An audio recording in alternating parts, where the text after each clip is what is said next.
Welcome, Jet fans, to another episode of Jets Life Podcast.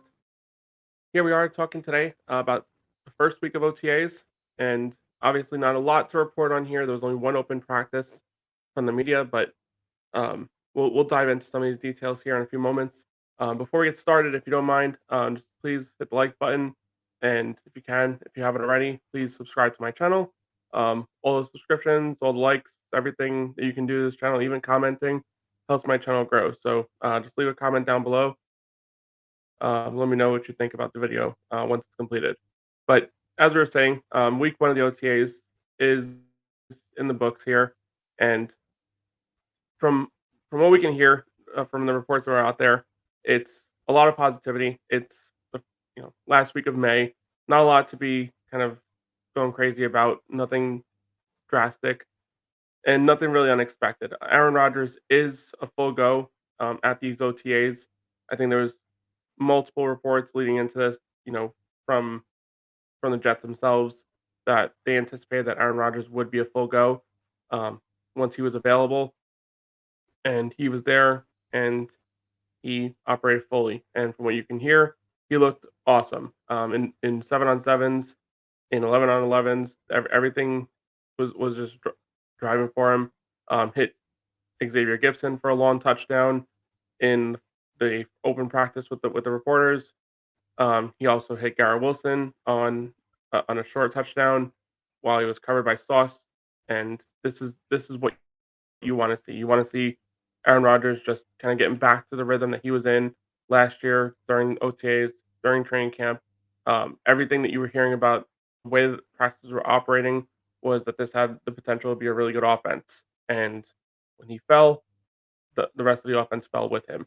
So can't have that again this year. And the fact that he's in his first practices, I mean, outside of the scout stuff last December, but he is in his first live practices. It's awesome to hear that this offense doesn't seem to have missed a beat from what it was at training camp. So really happy to see that this offense kind of picking back up where it left off. Just a few other items I wanted to touch upon. One of the bigger kind of topics or non-topics, depending on how you looked at it, was the Aaron Rodgers candidacy as vice president to be a running mate with Robert Kennedy Jr.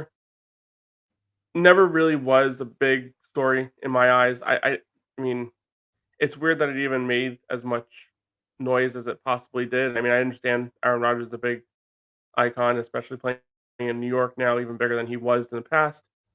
Just more cameras and stuff around it.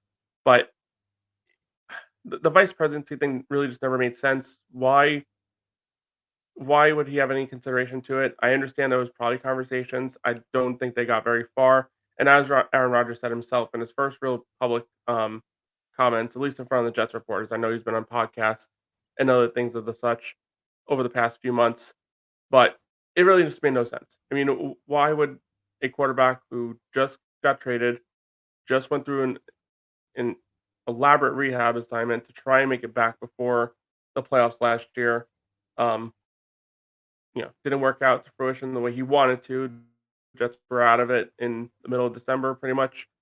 So never really materialized into anything where a comeback was possible or a comeback would make sense.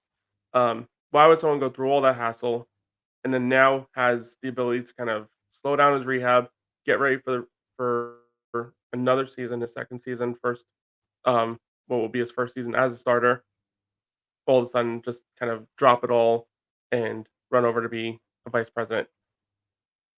Maybe after his playing career, that's something that could be a little more taken seriously. But as a player, I just don't think that that was going to be in the cards. And Aaron Rodgers did kind of elaborate to that a little bit more. That his choices were either retire and be a vice president or continue to play football. And he's at that stage in his career. He's loving everything about life right now, loving everything about being with the Jets right now. And it, based on that solely, doesn't really make sense for him to pursue a vice presidency with Robert Kennedy. Again, something maybe you can do in the future. After he wins the Super Bowl with the Jets would be ideal.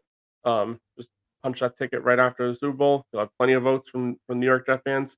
Um, So yeah, never really made sense, and we're happy to hear that. Another thing that I kind of um, grabbed on a little bit here from the Aaron Rodgers press conference, and it's something that you've seen in the actions of the front office, and something that you're not hearing from the players throughout the building. There's a level of accountability in everything that they're doing now. There's a level of accountability to the extent that this offseason was not a typical Joe Douglas offseason. Yes, he made low risk moves, but he did go out there and try and get the big fish that he was able to acquire. Um, Tyron Smith, obviously being a big name. Mike Williams, another big name. Um, Hassan Reddick, another big name. These are moves that we haven't really seen out of Joe Douglas in the past. So the fact that he's making those moves now definitely identifies that this team understands that this is an all in type of season. They didn't make a frivolous move or something that you would think would impact this roster for years and years to come. All their high risk moves are all 1 year deals. The Hassan Reddick thing was a trade, and it required a 2026 possibly second round pick. Um, at the end of the day, Hassan Reddick plays to what he's capable of doing. I don't think we really care about what a 2026 second round pick looks like. And then if he doesn't meet that snap threshold, I think it's like 67%, 68%, whatever the threshold is, it goes to a third round pick. Again, I don't think we're really worrying about um, draft capital in 2 years from now when you have a quarterback that will probably give you 2 years of playing if everything goes well this year and if everything continues to progress next year. Give you 2 years of playing behind what is a revamped offensive line, completely revamped. I'm talking you have three brand new starters that are going to be playing this year. Um, and I mean, possibly even four, depending on the health of the offensive line. You'll see many, many different names popping in and out of the starting lineup for sure. But ideally, three new offensive linemen, a lot of new skill position players. Malachi Corley in the draft. I erased and Mike Williams. This is an all-in off season by all accounts by the moves the Jets have made. And now when you get to these podiums and these press conferences, Aaron Rodgers kind of doubles down on the fact that this is an all-in season, like you know, talking about the pressure that's on this team and the pressure that's on him. And I think he was asked a rebuttal question, why do you feel like this pressure on you specifically? And he basically flat out said, if I don't perform to the ability that I believe I can, then we're all going to be out of here by the end of the year, which I think is obvious in the sense of, looking in what happened the past 3 years with, and I know Rodgers wasn't here for the past 3 years, but what happened in the years with Salah, it really hasn't been a winning team. It's been a team that's progressed year over year, but it's a team that's kind of stayed stagnant because of the poor quarterback play. Um, the it's been spoken at volumes. The the way that this team addressed the quarterback position after Aaron Rodgers went down was completely unacceptable. I understand there's really not much they could have done because of the situation they were in. They put a lot of resources into the season. Um, it was an all-in off season by the accounts of um, just by the accounts that they got Aaron Rodgers and made moves after that. The Dalvin Cook move was a disaster. There was a lot of moves made that kind of restricted their ability to make it potentially a splash to get a quarterback in here after the Aaron Rodgers injury. So understand it's all in the past. It is what it is. What I'm looking at here is this team. It seems like it's coming from the top down. That there's a visual understanding between everyone in this organization that this offseason was an offseason where you could not leave any weaknesses. Offensive line needed to be fixed. It fixed. Wide receivers needed to be upgraded, and I think it was upgraded just based on solely the moves of Malachi Corley and um, and Mike Williams. The running back room has been influx with more and more talent. We already had Brees Hall, who I think we all believe has definitely the ability to be a top 10, if not top five running back in this league, just based off of what we've seen from him in his rookie year, limited time, and last year with a porous offensive line. And then going into the draft and addressing the two backup running backs. The only issue I have here, probably still remaining with this team, is I would like some sort of um, stable, you know what you're going to get type of running back, just like a low risk type of move. I know he's retired, but early in the offseason, I was big on a guy like Harris. Used to play for New England. would have been awesome. I thought he would have been a good compliment to Brees Hall as a power back type of guy. When you get into short yardage situations, not that Brees Hall cannot do that. Um, but, you know, Brees Hall is going to be the primary running back. He's going to be getting 20, 25 touches a game. When you get into those situations, maybe to give him a breather or in those short yard situations, just to get someone who can gain 1 or 2 yards up the middle behind this offensive line would have been ideal. And I still think that is a need, but I think the Jets also took that into the draft and addressed potentially getting that corrected with Allen and Davis in the middle round, at the fourth or fifth round, whenever we eventually pick them. Don't recall off the top of my head, but the all-in moves that are there, it seems like it's resonated throughout the locker room that this is the season where things got to get better, and hopefully for all of us, they will.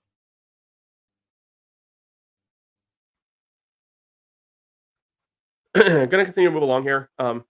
Another press conference that kind of popped out a little bit. Sauce Gardner proclaiming himself as one of the best, if not the best, corners in football.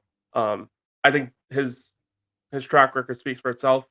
2 years in the league, two-time All-Pro, um, defensive rookie of the year his first year.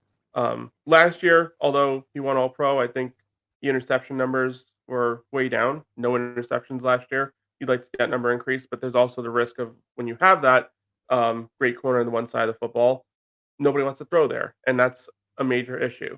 So what seems like the Jets are trying to do to address that is that they are open to having Sauce Gardner travel with receivers, similar to the way that Darrelle Revis did back in '09 and '10 and 2010, just not to that same capacity. It seems like it's not going to be an every week type of thing, but they also want to avoid the situation where teams are just moving wide receivers away from Sauce Gardner.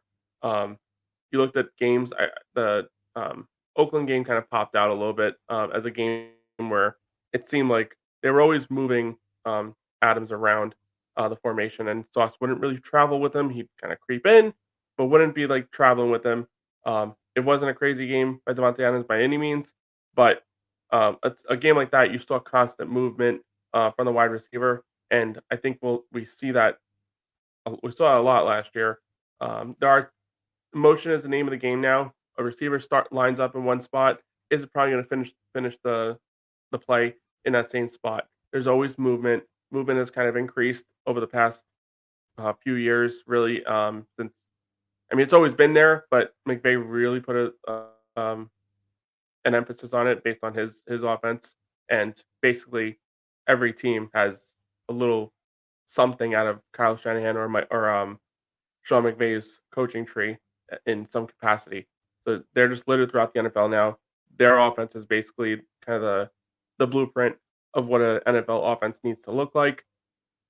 So having a defensive player that can move around, and it also just kind of, you know, it doesn't make things predictable. Like an offense cannot just stare at one side and say, "Okay, Sauce Gardner's there. I don't have to worry about it."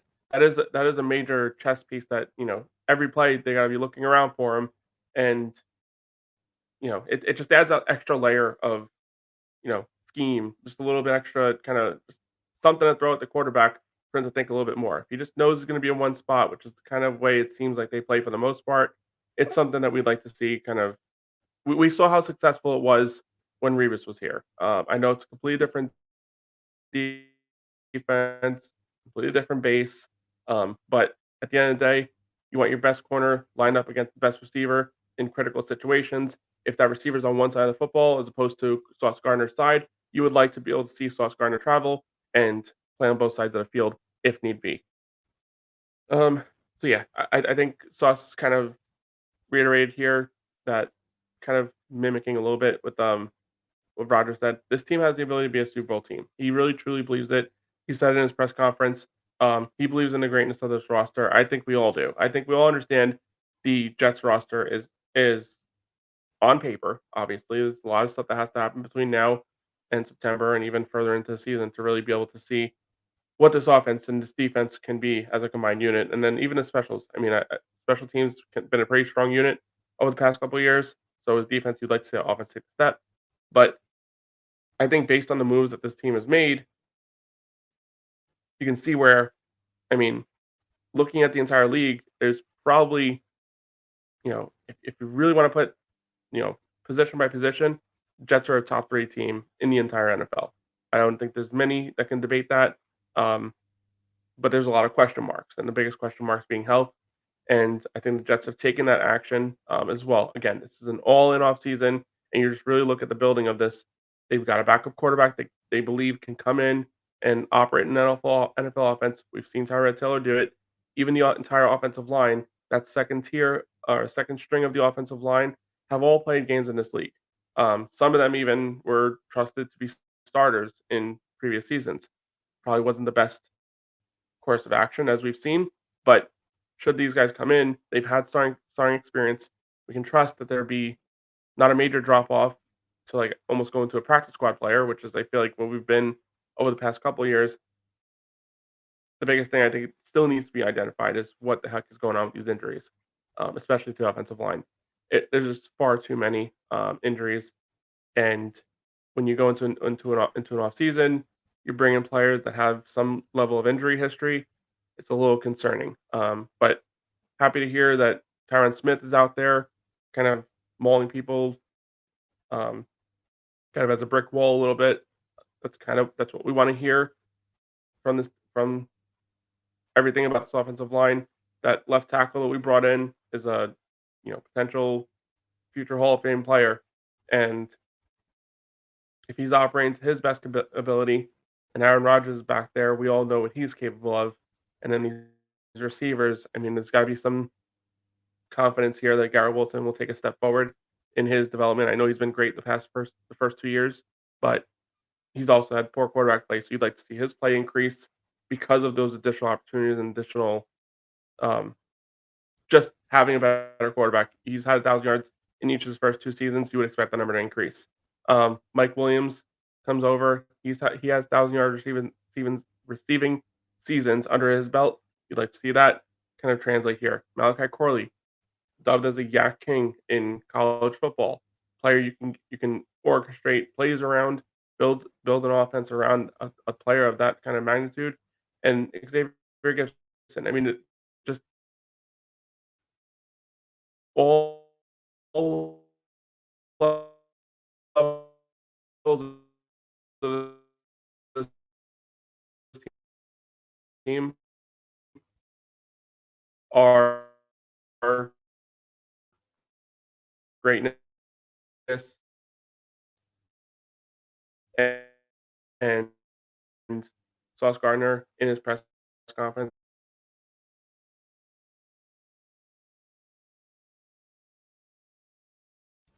Sorry about that. Yeah. So again, Sauce Gardner kind of reiterating the facts that what's going on. Okay. Again, Sauce Gardner reiterating believes the team has Super Bowl caliber potential. It's May. We'd like to see us kind of progress, stay healthy, and see where this goes. Last I want to talk about a little bit here is the Ulbrich press conference. In the offseason, there was a story made about potentially Ulbrich being lured into San Francisco. We'll understand San Francisco last 4 years. Saleh left for a head coaching job. D'Amico Ryan's left for a head coaching job, and a defense coordinator last year. No longer defense coordinator this year. So there was conversations about Ulbrich potentially moving over in a lateral move to be defense coordinator for San Francisco. Would have been a big loss. I understand Robert Saleh is the defensive minded head coach, but Ulbrich has come in and has been a solid defense coordinator. This team has kind of been what is expected, if not even more. We all saw what this defense was a few years ago. A lot of changes in past 2 years to this entire defense, and it's kind of reached a point where we kind of expect this team will be a top 5, top 10 unit year in, year out, assuming a lot of the major pieces stay in place. And Ulbrich kind of reiterated or stated in his most recent press conference that it would have been very difficult for him to leave New York for what is a lateral move. I think at some point in time, his name will be getting a little bit more. You'll hear a lot more waves for him as a head coach candidate based on his run here with the Jets. I think in order for that to be possible, for him to get real major consideration, you'd like to see his team operate to the point where they're a playoff team. They put together a few good playoff games. I mean, even you look around the league that it's not easy for defense coordinators to get into head coaching jobs. It usually takes a couple of years of just you know elite type of play in order for them to make it into head coaching ranks or head coach considerations. Not as easy as it is for offensive guys. So the fact that he kind of made it clear that it'd be difficult for him to leave the New York Jets to go really anywhere else because of his family, because of other reasons. It's just a little bit something we can kind of look here and say, like, okay, we're looking at this team as a 2-year unit and just in the short term. And as many pieces as we can say we can trust that will be here within those 2 years, coaching included, would be ideal. We understand the offense side of the ball and the coaching there. There's some concerns. So the fact that we have a defensive coach that's pretty, pretty steady on sticking around, that's awesome to hear. And I didn't put a banner up for it, but Hackett also had some press conference time out there. And the biggest thing to take away from this, obviously, there were reports in the offseason, and a new report surfaced a couple weeks ago about the Jets' interest in potentially replacing Hackett or hiring somebody to be like an offensive consultant and potentially be a play caller in in place of Hackett. The Jets kind of stabbed that down. Saleh, in his press conference, was pretty adamant that that was the story that came around. What was it? At the NFL Combine, I think it was. He addressed it, no interest there, and just really did not want to talk about it again. Kind of shot down. I think it was Rich Smee who asked the question and just shot it down. He had no interest in kind of rehashing about what that was. Listen, I think we all understand the issues with the offense last year were kind of multitude. There it was the quarterback, it was the play calling, and it was the offensive line. Two of those three situations have been corrected. If these issues kind of resurface for whatever reason through injuries like it did last year, or just overall bad play from the offensive line, which I would assume just based off of the names that are there, it would be better. Um, I understand it takes chemistry, building on the offseason. I understand there's a lot of stuff that goes into building a good offensive line. The eyes are going to be on the staff now. I mean, there's nothing you can do about it. The eyes are going to be there. The Jets have a struggling day on offense for whatever reason. The eyes will immediately go to Hackett. There's nothing that can be done about that now. And I think what the Jets are trying to do, bring in somebody who can at least kind of have that ability to say, okay, if this is getting out of hand, one, I think that's a bigger problem than really needing to speak about. But if things do begin to get out of hand with play calling wise, having the ability to say, here's another guy that can also call plays. Let's switch the play calling duties over to this guy and see what happens. That wasn't really an option last year.